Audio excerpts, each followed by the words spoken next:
Bom, sem mais, nós estamos agradecendo a Deus pela oportunidade que temos de estarmos aqui na presença dEle, na Igreja Batista do Amor. E Deus trouxe ao nosso coração algo maravilhoso, que é falar do Evangelho da Graça. Por que falar do Evangelho da Graça? Primeiramente porque 2020 para nós profeticamente é o ano da graça. E o Evangelho é o Evangelho da Graça. É interessante, porque se a gente for na essência, a graça é o Evangelho. E o Evangelho é uma pessoa. O Evangelho não é teologia ou doutrina. O Evangelho é Cristo. Cristo é a boa notícia. E Cristo, de fato, é o que personificou a graça. A lei, ela nos foi dada por intermédio de Moisés. A graça e a verdade vieram por meio de Cristo. João 1,17.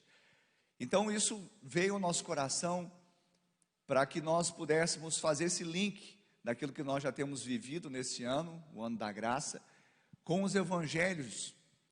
E aí cada momento dessa série, uma série em 4 capítulos, então o primeiro capítulo você vai estar assistindo hoje, não apenas assistindo, mas sendo parte disso tudo. À noite nós teremos a continuidade, e no domingo que vem também, manhã e noite, nós vamos encerrar os 4 evangelhos, falando sobre o Evangelho da Graça. Então eu queria chamar aqui o pastor Douglas Panta, pastor da Igreja Batista do Amor, no centro de Uberlândia, que é a nossa Iba House. Já que você pode aplaudir o Senhor Jesus pela vida do pastor Douglas? Amém, querido? Então, aprove a Deus, né? Olha, a Deus está aí, hein? Tá de olho, né? Pelas redes sociais. Então, aprove a Deus, né? Pode trazer, irmão Giovanni, o púlpito aí. Obrigado, viu, querido? Glória a Deus. Aprove a Deus, então, que ele fosse separado para ministrar, abrindo essa série de mensagem. Eu tenho certeza que você vai ser poderosamente edificado. Amém? Abra o seu coração, aprenda, seja edificado no ensino, seja edificado no conhecimento de Deus, mas seja também aberto a uma experiência com o Espírito Santo por meio de verdades espirituais que carreguem ao seu coração, à sua alma, ao seu espírito, essa verdade, o Evangelho, Cristo, a graça. Amém? Que Deus te use poderosamente, pastor Douglas, com intrepidez e ousadia, em nome de Jesus.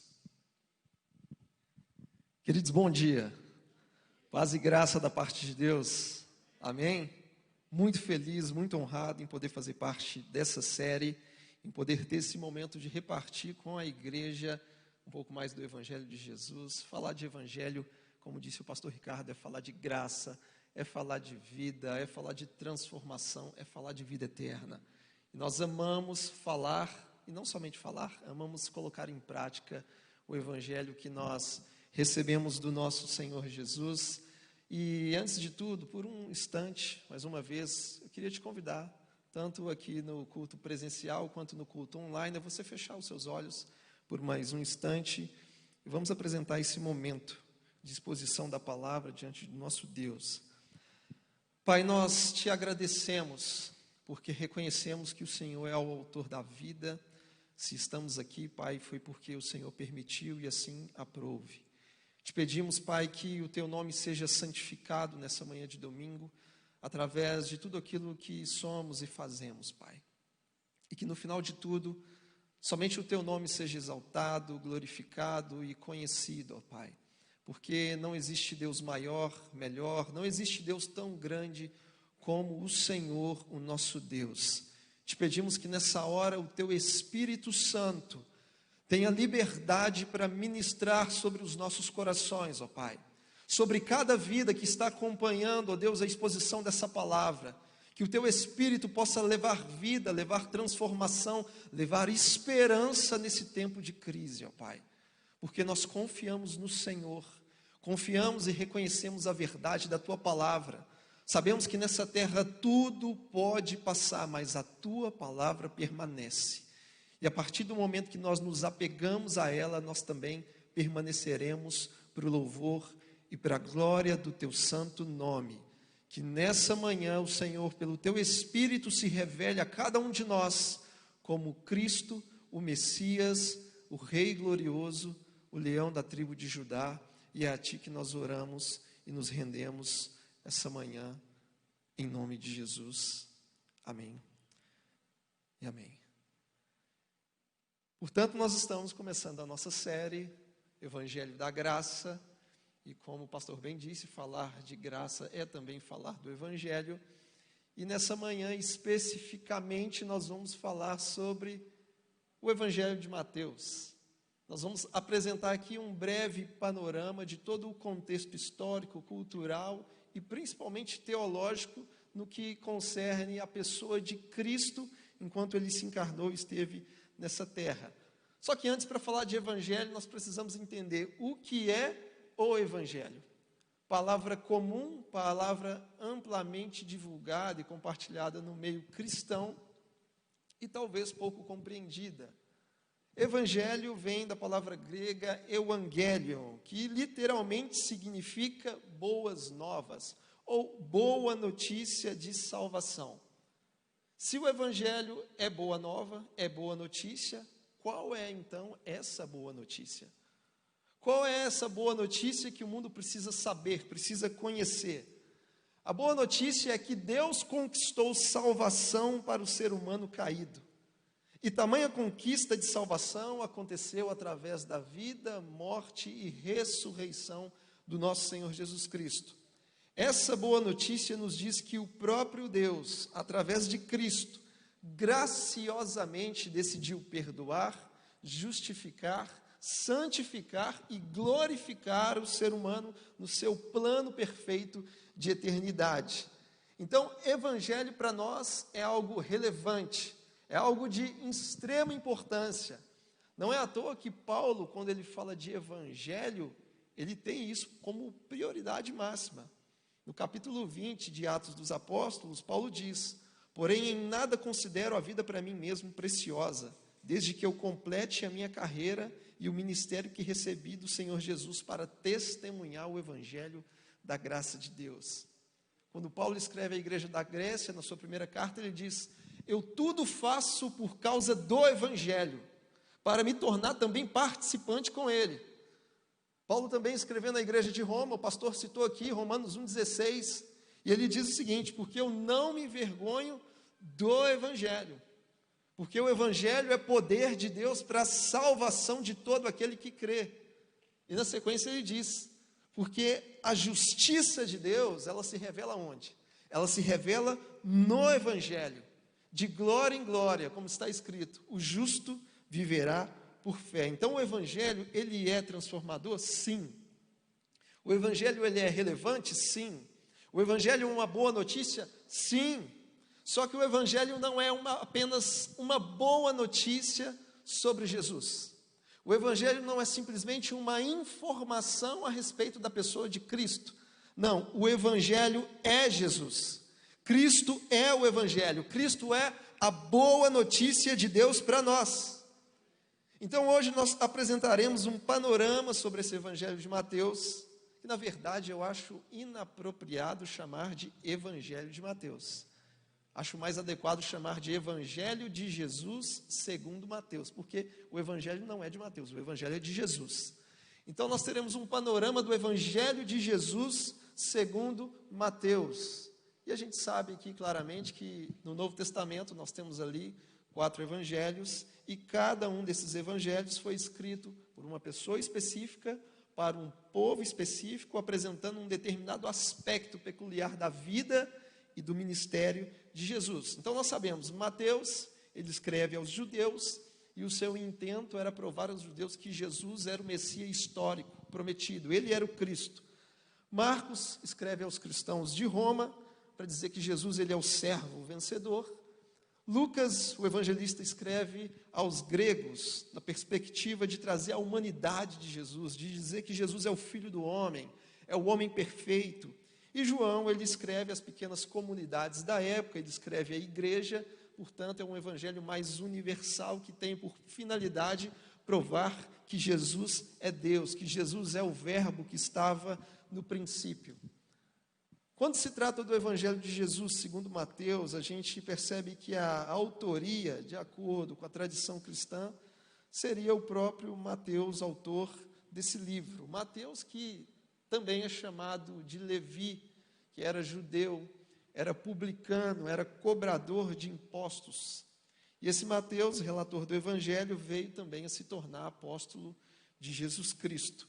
Quanto à data em que foi escrito o Evangelho de Jesus segundo Mateus, há duas correntes. Uns acreditam que foi por volta de 64 até 70, há uma linha que defende isso. Outros defendem que foi após o ano 70, mas não após o ano 100, depois de Cristo.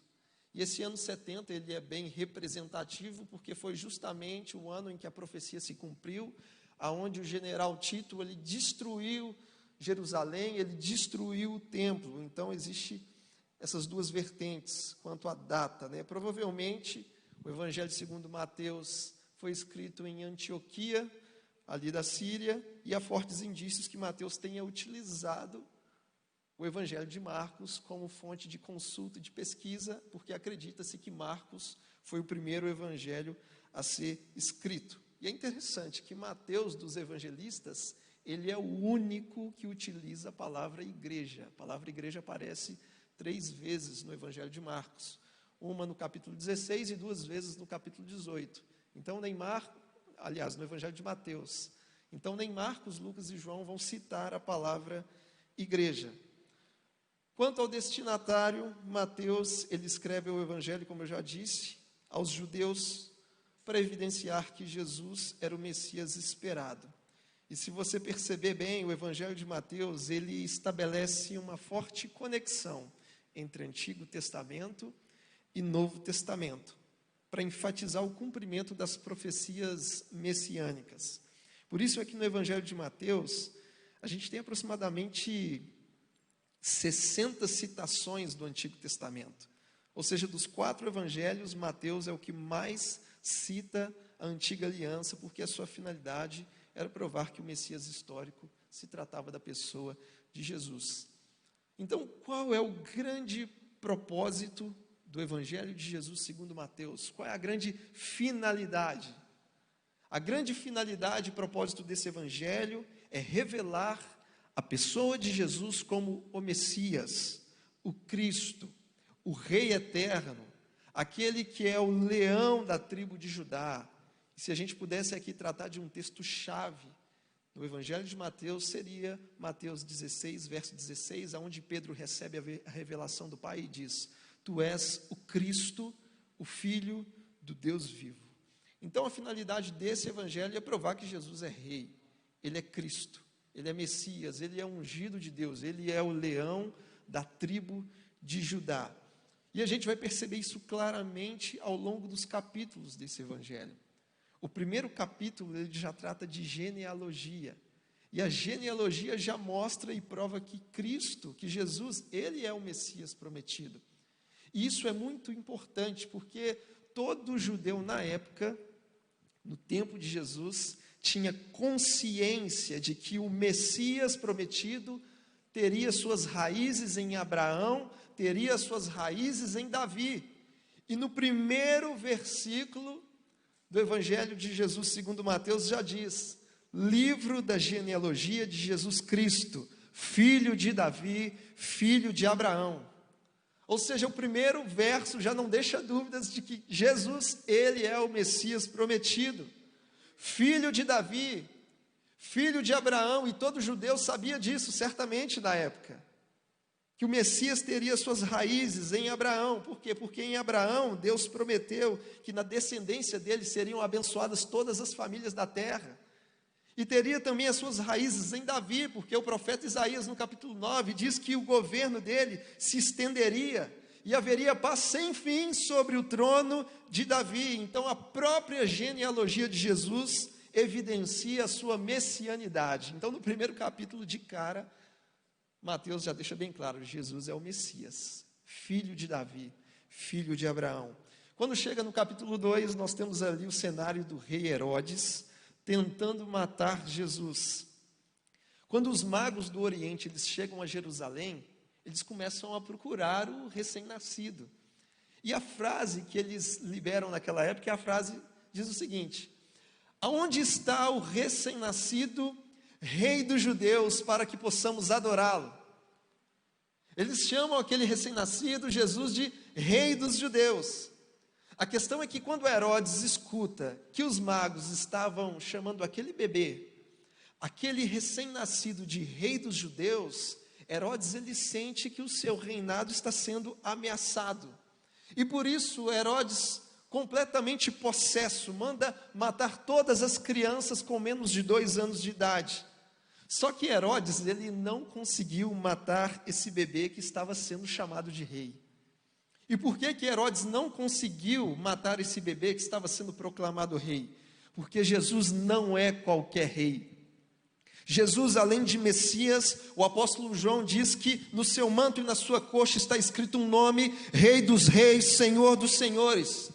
É desse rei que Paulo escreve a Timóteo dizendo que ele é rei eterno, imortal, invisível, Deus único. É desse rei que Davi diz no Salmo 24: levantai, ó portas, as vossas cabeças, levantai-vos, ó portais eternos, para que entre o rei da glória. E alguém faz uma perguntinha boba: quem é esse rei da glória? O Senhor dos exércitos, ele é o rei da glória. Então Herodes não mata o bebê que está sendo chamado de rei, porque Jesus não é qualquer rei, ele é rei dos reis, ele é Senhor dos senhores, ele é o rei da glória. E Herodes não pode fazer absolutamente nada com o Messias prometido. No capítulo 3, nós temos ali a figura do arauto do rei. Todo rei precisa de um arauto, um proclamador. Então, no capítulo 3 do Evangelho de Jesus, segundo Mateus, nós temos o arauto do rei. Esse arauto tem um nome, o nome dele é João Batista, o precursor, aquele que veio preparar o caminho. E João Batista disse o seguinte: eu batizo vocês com água para arrependimento, mas aquele que vem depois de mim é muito mais poderoso do que eu, e eu não sou digno nem de desamarrar o cadarço do seu all-star. Trazendo aqui para a linguagem da juventude. Eu não sou digno disso, e ele vos batizará com o Espírito Santo e com fogo. No mesmo capítulo 3, Jesus aparece, ele é batizado nas águas para que se cumprisse toda a justiça. E ali nós temos a manifestação da Trindade em um único texto. Nós temos a pessoa do Pai, do Filho e do Espírito Santo, porque Jesus está nas águas sendo batizado por João. E de repente vem o Espírito Santo em forma corpórea de uma pomba sobre a vida de Jesus, e o próprio Pai Celestial brada do alto: este é o meu Filho amado, de quem me agrado. O próprio Pai revelou publicamente a natureza e a identidade de Jesus Cristo: esse é o meu Filho amado. E aí, diante dessa situação, Jesus sai das águas batismais e vai para o deserto da tentação. Ele é levado pelo Espírito para ser tentado pelo diabo. E então Satanás, no capítulo 4, sendo o tentador, chega diante de Jesus e diz o seguinte: se você é filho de Deus, então transforme essas pedras aí em pães. Se você é filho de Deus, então se jogue daqui de cima aí, porque ele vai dar ordem aos seus anjos a teu respeito, vai te proteger, não vai te deixar tropeçar. Perceba comigo que no capítulo 3, o Pai Celestial disse que Jesus era filho amado. Mas agora no capítulo 4, Satanás diz: se você é filho mesmo, então faz isso para provar. Foi a mesma estratégia que ele usou lá em Gênesis, no jardim, né? Será que é isso mesmo que Deus disse? Ele começou com esse joguinho, dizendo que Jesus precisava fazer alguma coisa para provar a sua identidade, mas Jesus não entrou nessa onda do diabo, ele não precisou fazer nada para provar a sua natureza e a sua identidade, porque a palavra de Deus sobre a vida dele era suficiente. E com isso nós aprendemos uma lição: o que define a sua identidade não é o que você faz, mas é aquilo que o Pai diz ao seu respeito. Então no capítulo 4, o grande rei, ele triunfa sobre o diabo, porque o primeiro Adão, ele perdeu no jardim, mas o segundo Adão, ele triunfou no deserto. O grande rei, o Messias prometido. E aí nós chegamos no capítulo 5, 6 e 7, conhecido como o Sermão da Montanha, onde Jesus ele prega o seu mais conhecido sermão. E se Jesus é rei, o Sermão da Montanha é a plataforma do seu reino. É o código de ética do reino de Deus. E é como se Jesus dissesse: ei, para vocês viverem no meu reino, o caráter de vocês precisa ser marcado por alguns princípios e valores. E Jesus vai tratando desses princípios e valores durante a sua pregação, durante a sua homilia, durante a sua exposição. E ele diz: para viver no meu reino, vocês devem ser bem-aventurados, mais que felizes. Para viver no meu reino, vocês devem ser sal da terra e luz do mundo. Para viver de acordo com os valores do meu reino, vocês precisam aprender a superar preceitos e a reforçar princípios. É aí quando Jesus fala: ouviste o que foi dito, eu também vos digo. Ouviste o que foi dito, eu, porém, vos digo. Ou seja, Jesus está ensinando a superar preceitos e a reforçar princípios, porque preceito é a norma escrita, mas princípio é o valor moral. É nesse Sermão da Montanha que, em oração, nós entendemos que o Pai é nosso, o pão é nosso, o perdão é nosso, mas de Deus é o poder, dele é a glória, dele é o reino para todo sempre. É no sermão de Jesus que a gente compreende que o verdadeiro tesouro é o celestial e não terreno. É nesse sermão que a gente traz a realidade de que buscamos, em primeiro lugar, o reino de Deus e a sua justiça, e as demais coisas ele vai acrescentando em nossas vidas. É no sermão de Jesus que aprendemos a usar menos a régua do julgamento e mais a régua do amor, aonde nós tiramos primeiro a trave do nosso olho, para depois tirar o cisco do olho do irmão.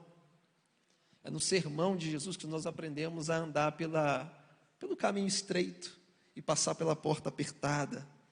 É nesse sermão que nós aprendemos a não entrar na onda dos falsos profetas.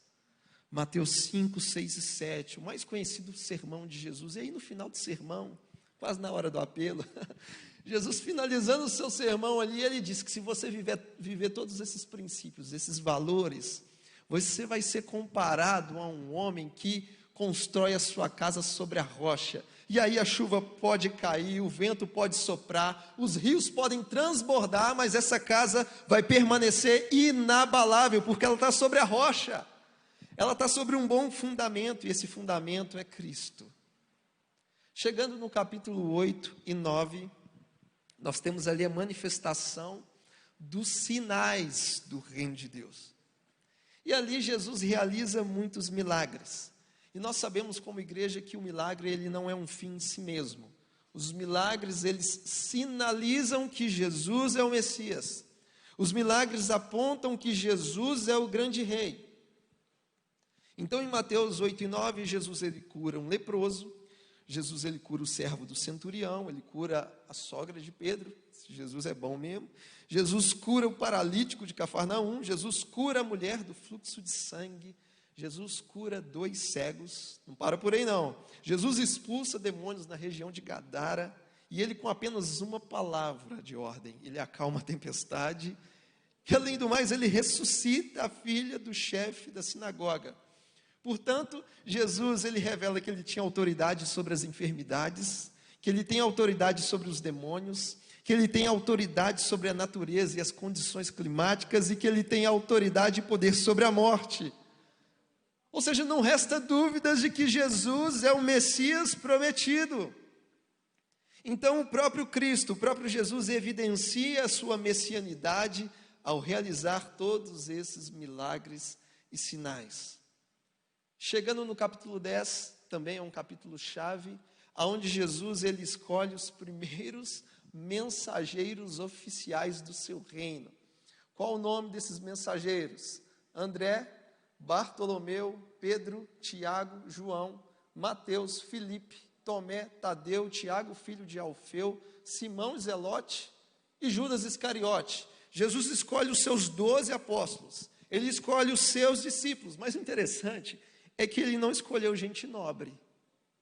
Jesus não escolheu gente altamente capacitada e com um currículo invejável, não foi. Jesus ele escolheu pessoas simples, assim como eu e você. E por que ele escolheu pessoas simples? Para provar que o avanço do reino não depende da quantidade nem da capacidade dos súditos, mas o avanço do reino de Deus depende simplesmente do poder do rei. Só depende do poder do rei. E aí Jesus escolhe os seus primeiros mensageiros, ele escolhe os seus apóstolos, E ele diz o seguinte: a dinâmica do meu reino, ela é completamente diferente do sistema desse mundo. Porque eu estou enviando vocês com autoridade. Era algo que eles não tinham autoridade, mas Jesus dá autoridade para eles. E diz o seguinte: o meu reino funciona da seguinte maneira: vocês vão pregar o evangelho, vocês vão pregar que o reino dos céus está próximo, vocês vão curar os enfermos, vão ressuscitar os mortos, vocês vão purificar leprosos, vão expulsar demônios. Sabe por quê? Porque de graça vocês receberam e de graça vocês vão dar. Essa é a dinâmica do reino de Jesus. Chegando no capítulo 11, capítulo 12, o reino de Jesus, ele nos oferece descanso e refrigério, mas ele também exige de nós posicionamento. Jesus, ele é um rei que nos dá descanso. Jesus é um rei que oferece refrigério ao nosso coração e, ao mesmo tempo, ele exige de nós uma nova postura e um novo posicionamento.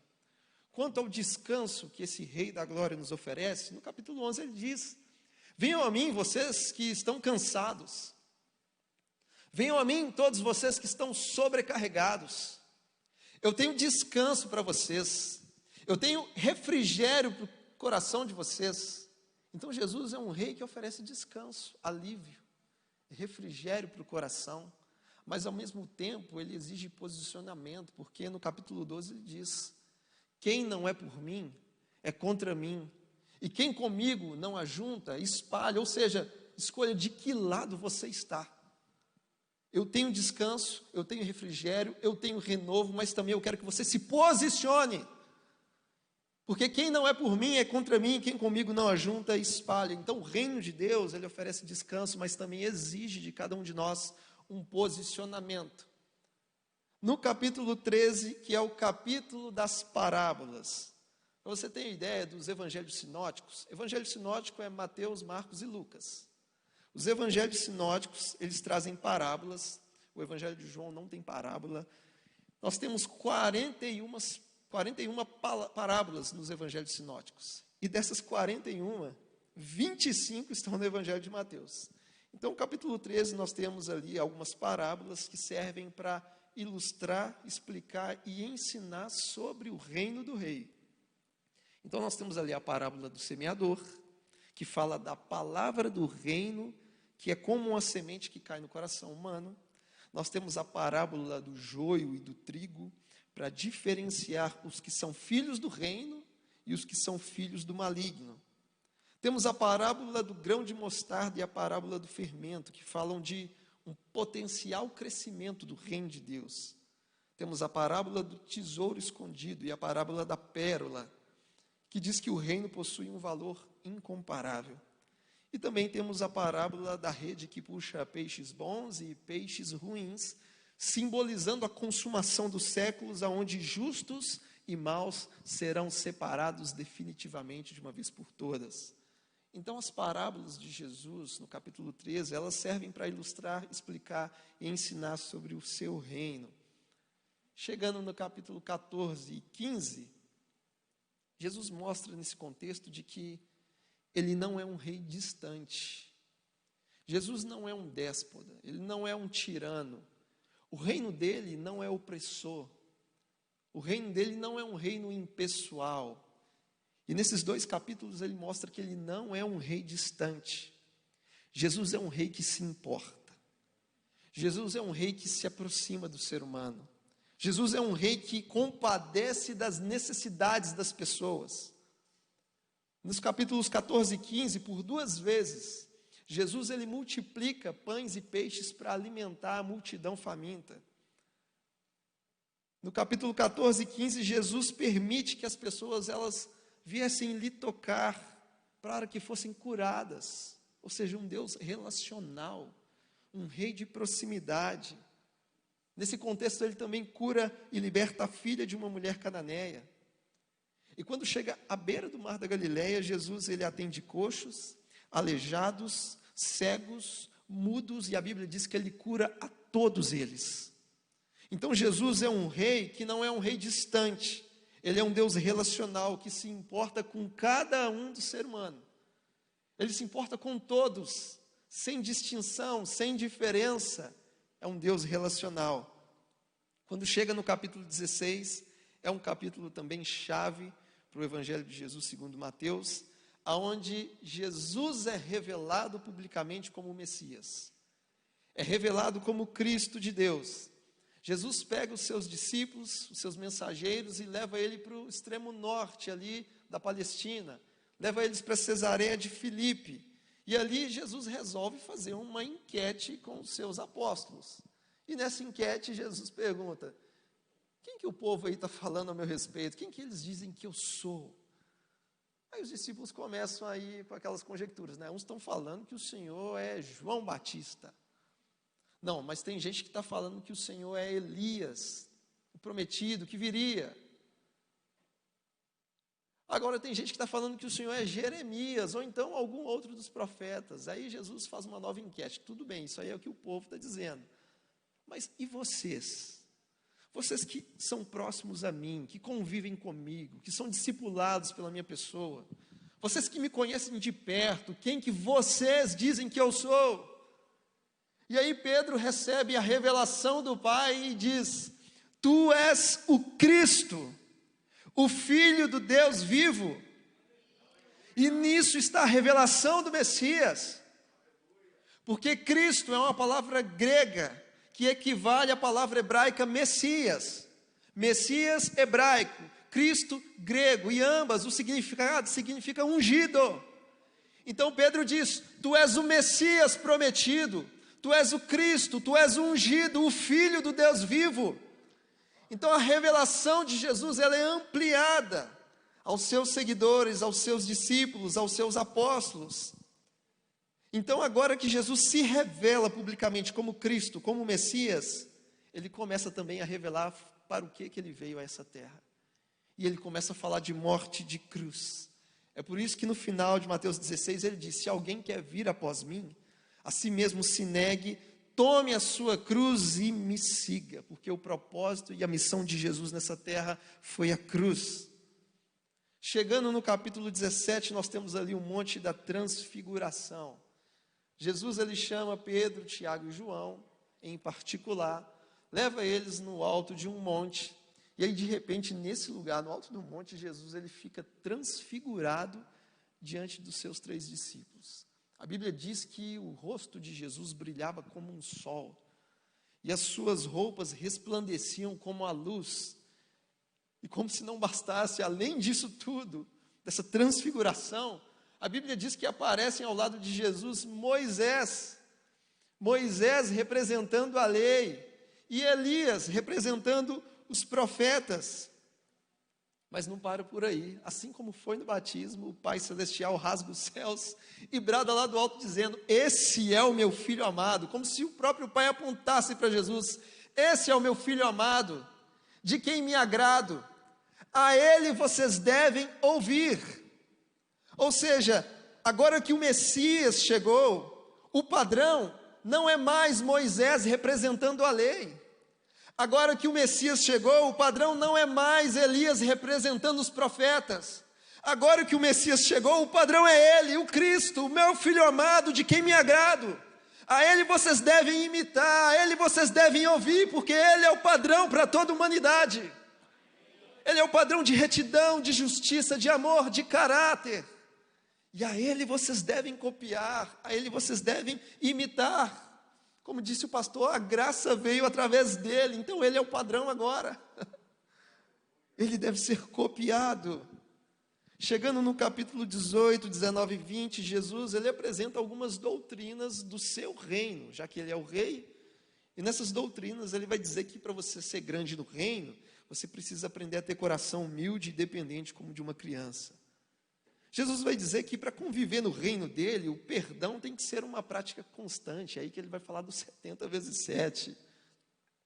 No seu reino, Jesus diz que os que amam as riquezas dessa terra dificilmente vão entrar no reino dos céus. E ele também diz que os mais nobres no seu reino são aqueles que aprenderam a servir e a se entregar. Por isso ele diz nesse contexto que o Filho do Homem não veio para ser servido, mas veio para servir e dar a sua vida em resgate por muitos. Quer ser nobre no reino de Deus? Aprenda a servir. assim como o nosso mestre Jesus. Capítulo 21 e 22, o rei entra em Jerusalém. Esse é o episódio onde Jesus tem a sua entrada triunfal em Jerusalém, e a multidão começa a gritar dizendo: Hosana ao filho de Davi, bendito o que vem em nome do Senhor, Hosana nas maiores alturas. E assim que Jesus entra em Jerusalém, ele vai ao Monte Sião, porque o que nós temos no Monte Sião? Nós temos o templo que está sobre o Monte Sião.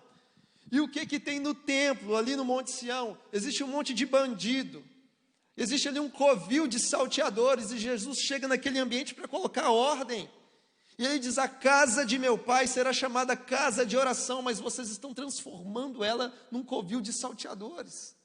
Jesus ele sai do templo, se depara com uma figueira, a figueira não dá fruto, ele amaldiçoa a figueira, porque a figueira simboliza Israel, e no dia que Israel, assim como a figueira, não dá fruto, é dia de juízo, é dia de juízo e de condenação. E por isso ele diz que se você tiver fé como um grão de mostarda, dirás esse monte: passa daqui para colar, e assim vai acontecer.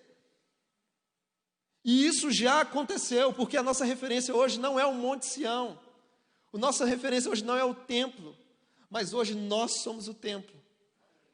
Hoje nós somos o templo do Deus vivo. E por causa desse discurso duro de Jesus, nesse contexto, alguns fariseus, saduceus começaram a criar maior resistência à pessoa de Jesus. E Jesus continuou com o seu discurso de autoridade, de repreensão, e chega no capítulo 23, ele faz advertências aos religiosos. E ele diz: ai de vocês, escribas e fariseus, porque vocês são hipócritas. Ai de vocês que colocam fardos pesados sobre a vida das pessoas, mas vocês mesmos não movem um dedo sequer para carregar esse peso e esse fardo. Vocês são insensatos e cegos, serpentes, raça de víboras. Vocês são como sepulcros caiados, são bonitos por fora, mas por dentro vocês estão podres. E Jesus traz sérias advertências. Quando chega no capítulo 24 e 25, Jesus ele assume também o seu papel profético. Então ele começa a predizer o tempo do fim, e ele fala ali sobre os sinais que antecedem a sua vinda. E Jesus diz que o evangelho será pregado a todas as nações. Ele diz que vão aparecer falsos cristos, falsos profetas, operando sinais e prodígios. Jesus também fala da vinda do homem da iniquidade, o homem da rebelião, que nós conhecemos como anticristo. Jesus fala sobre sinais no céu: o sol escurecerá, a lua não dará o seu brilho, as estrelas elas vão cair do firmamento. E ele fala também sobre a grande tribulação, e a palavra de alerta e de encorajamento que ele traz para a igreja é a seguinte palavra: portanto, vigiai, porque não sabeis o dia em que vem o vosso Senhor. O papel da igreja é vigiar e desejar o retorno dele, desejar a sua volta. Capítulo 26 e 27 fala do sofrimento do rei. O nosso rei sofreu. O nosso rei, ele foi traído por um próprio discípulo seu. O rei, ele foi preso injustamente e teve um julgamento que era ilícito. O nosso rei foi violentamente agredido e humilhado, até o ponto em que Jesus, ele é crucificado, ele é morto, e ele é sepultado. O nosso rei morreu. O nosso rei veio cumprir a vontade do Pai. Só que a morte de Jesus não foi um acidente, foi uma missão. A morte de Jesus foi uma missão. E a história, o melhor de tudo é que ela não acaba aqui com a morte de Jesus. Porque se a morte de Jesus não foi um acidente, a sua ressurreição não foi uma surpresa. Fazia parte da missão de Deus. Porque quando chega no capítulo 8, nós temos o triunfo do rei. O capítulo 28 fala do triunfo do rei Jesus. E o triunfo do rei envolve ressurreição e grande comissão. A Bíblia diz que no primeiro dia da semana, no domingo pela manhã, as mulheres elas foram até o sepulcro. E aí de repente aparece diante delas um anjo que diz o seguinte: não tenham medo, Eu sei que vocês estão procurando por Jesus, aquele que foi crucificado, mas Ele não está aqui, Ele ressuscitou, como tinha dito. O leão da tribo de Judá ressuscitou, o Messias venceu, o Rei eterno triunfou sobre a morte. Ele não venceu apenas o pecado, mas Ele venceu a morte por nós. É por isso que Paulo diz aos Coríntios: e quando esse corpo corruptível se revestir de incorruptibilidade, e aquilo que é mortal se revestir de imortalidade, então se cumprirá a palavra que está escrita: tragada foi a morte pela vitória. Onde está, ó morte, a tua vitória? Onde está, ó morte, o teu aguilhão? O aguilhão da morte é o pecado, e a força do pecado é a lei, mas graças a Deus que nos dá a vitória por intermédio do nosso Senhor Jesus Cristo. Ele que diz: eu sou a ressurreição e a vida, aquele que crê em mim, ainda que morra, viverá. Essa é a boa notícia do Evangelho: Jesus está vivo. E por causa da sua ressurreição, hoje nós somos adotados, redimidos, reconciliados, regenerados, justificados, santificados e cheios do Espírito, porque Ele vivo está. Então no capítulo 28, Jesus ele triunfa sobre a morte. O nosso Rei triunfou, porque nele está toda a autoridade. Então o triunfo do Rei fala de ressurreição, mas também fala de grande comissão. E Jesus diz: toda a autoridade me foi dada no céu e na terra. Ide, portanto, e façam discípulos de todas as nações, batizando-os em nome do Pai, do Filho e do Espírito Santo, ensinando-os a guardar todas as coisas que eu tenho ordenado para vocês, e eis que eu estou convosco todos os dias até a consumação dos séculos. Quem nos manda ir não é qualquer pessoa. Quem nos manda ir às nações não é qualquer pessoa. Quem nos manda fazer discípulos não é qualquer pessoa. Quem nos manda ir às nações é aquele que venceu o pecado, é aquele que venceu a morte, é aquele que recebeu toda a autoridade nos céus e na terra. O Messias revelado, o Rei da glória, Ele nos manda ir. E o melhor de tudo é entender que o mesmo Rei que nos ordena ir é o mesmo Rei que promete ir junto com a gente. Porque Ele diz: eis que eu estou com vocês todos os dias até a consumação dos séculos. Então, se Ele está conosco, significa que Ele é por nós. E se Ele é por nós, quem será contra nós? Ele é Deus Emanuel. O primeiro capítulo do Evangelho de Jesus segundo Mateus, no versículo 23, diz que a virgem conceberia um filho, e o seu nome seria Emanuel, que significa Deus conosco. Em Mateus 1, Ele é Emanuel, Deus conosco. E em Mateus 28, Ele prova que Ele realmente está conosco todos os dias, até a consumação dos séculos. Quem te manda ir às nações não é qualquer pessoa, mas é aquele que recebeu toda a autoridade nos céus e na terra. Então, se alguém te questionar por que você está indo, por que você faz discípulos, eu faço isso porque o meu Rei tem toda a autoridade e Ele me comissionou para essa grande missão. E Ele é Deus comigo, Ele é Deus conosco. E se Ele é por mim, o que vai poder nos impedir nessa jornada? E assim nós faremos até aquele grande dia, porque o nosso Rei venceu a morte, mas nos fez uma promessa que um dia Ele vai voltar para buscar a sua noiva, para buscar a sua igreja, porque hoje nós vivemos por esse Evangelho da graça de Deus. Se você puder ficar de pé no seu lugar e fechar os seus olhos por um instante. Senhor, nós te agradecemos por tua bondade, por tua verdade. Te agradecemos por tua graça, por teu Evangelho. O teu Evangelho é um presente para nós. E nós reconhecemos que o teu Evangelho em nossas vidas, ele não é simplesmente uma informação a respeito de Jesus. Mas nós cremos que o Evangelho é Jesus. Tu és o Evangelho, tu és a boa notícia de Deus para os nossos corações, Pai. E sabemos que o Senhor, mediante o teu poder e autoridade, nos comissionou a ir às nações, a fazer discípulos para o Senhor. E a garantia é que o Senhor não nos manda ir sozinhos, mas o Senhor promete que vai junto com a gente. Porque tu és Deus Emanuel, é Deus que não nos desampara, O Senhor não é um Deus distante, é Deus relacional, é Deus presente.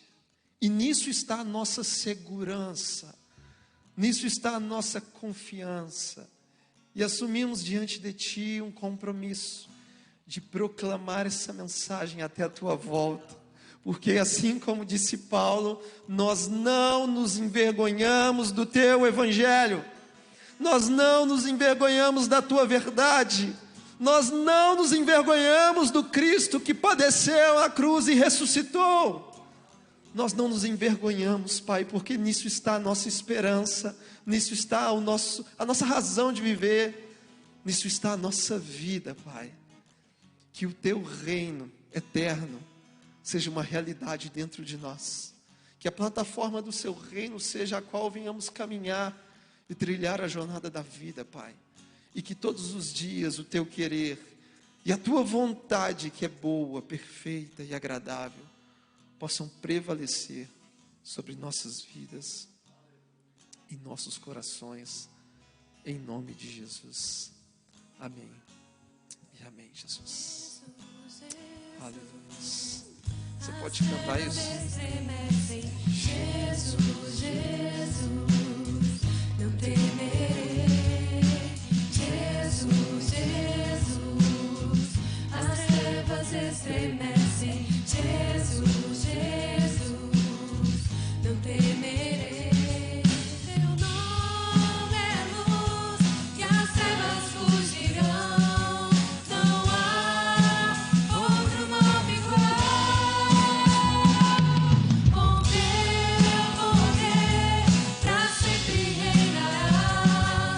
Não há outro nome. Diga esse nome, Jesus. Jesus, Jesus, as trevas estremecem. Jesus, Jesus, não temerei. Jesus, Jesus, as trevas estremecem. Jesus, Jesus, não temerei. Ainda nessa manhã, com seus olhos fechados, tanto você que está aqui no prédio e você que acompanha da sua casa, eu quero te convidar nessa hora a você repetir comigo uma oração dizendo: Senhor meu Deus, nessa manhã eu ouvi o Teu Evangelho, eu ouvi a Tua palavra e ela gerou fé no meu coração. Por isso, nessa hora, arrependido, eu confesso os meus pecados. Eu creio com o meu coração que Jesus é o Messias prometido. Ele é o meu Senhor e meu Salvador.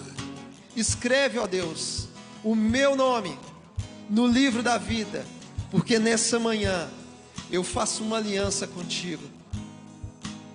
E eu, Senhor Jesus, que um dia estive em Teus caminhos, mas me desviei, nessa hora, arrependido eu volto, na certeza de que o Senhor me recebe de braços abertos.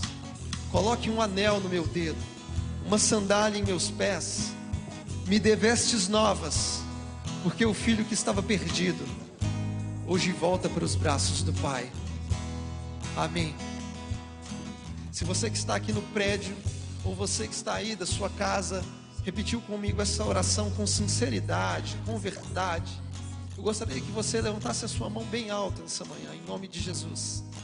Ou se você aí da sua casa, você se identificou com essa oração, por gentileza nos mande uma mensagem, aqui mesmo através das plataformas digitais, através do YouTube, através do Instagram.